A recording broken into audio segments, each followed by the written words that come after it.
Hey guys, it's Amy from Wandering Nyx, and had a good question in the comments for the Celtic Cross video I did.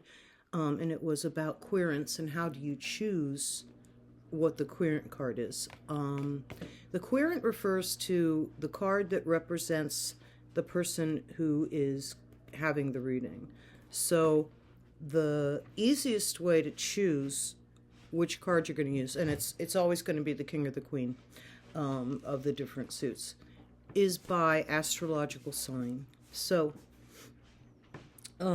if your person coming in is a fire sign, that's Aries, Leo, or Sagittarius, they're either the king or the queen of wands. Okay.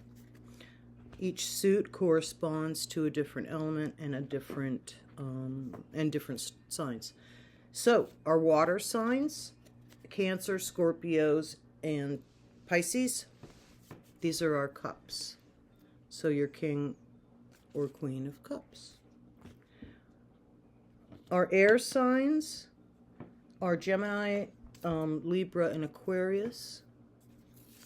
The air signs are our swords, right? So king or queen. And lastly, the pentacles, which are representative of earth signs, Taurus, Virgo, Capricorn, king or queen of pentacles. And usually if I'm just doing a very short reading, like a 3-card reading, I wouldn't even bother choosing a querent. But if you're doing a longer reading, especially something like a Celtic Cross, then you would want to choose a querent card to lay down in the middle. If you know the person for whom you're doing the reading, that's when you can allow your intuition to take over a little bit. And let's say the person is very logic driven. They have got, they make a lot of their decisions based on the brain rather than an intuition and feeling.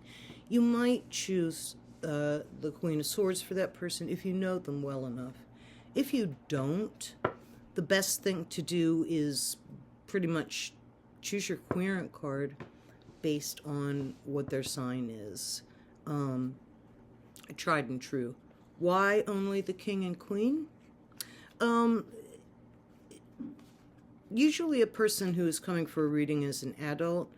If you are reading for a child, I really would suggest just using an oracle deck or some other sort of deck, just because they're not mature enough. That person is probably not ready for a big tarot reading where you've got so much symbolism and so many archetypes involved. It would be harder for a child or someone younger to understand. So when we do readings, it's usually with an adult person. At least that's been my policy, and I wouldn't read for someone younger. We know, too, that as we are reading, when the suit cards come up, they can represent people in the querent's life. We also know that the page and the knight can represent younger people, but generally we look at the page and the knight cards as message in the case of the page, and usually some kind of action when it comes to reading a knight card, of course dependent on where that card is falling. So remember, right, picking a querent card, the cups are your water signs, the wands are going to be your fire signs, the swords are your air signs, and your earth signs are going to be the pentacles. And I hope that gives some clarity and helps you out. Thanks.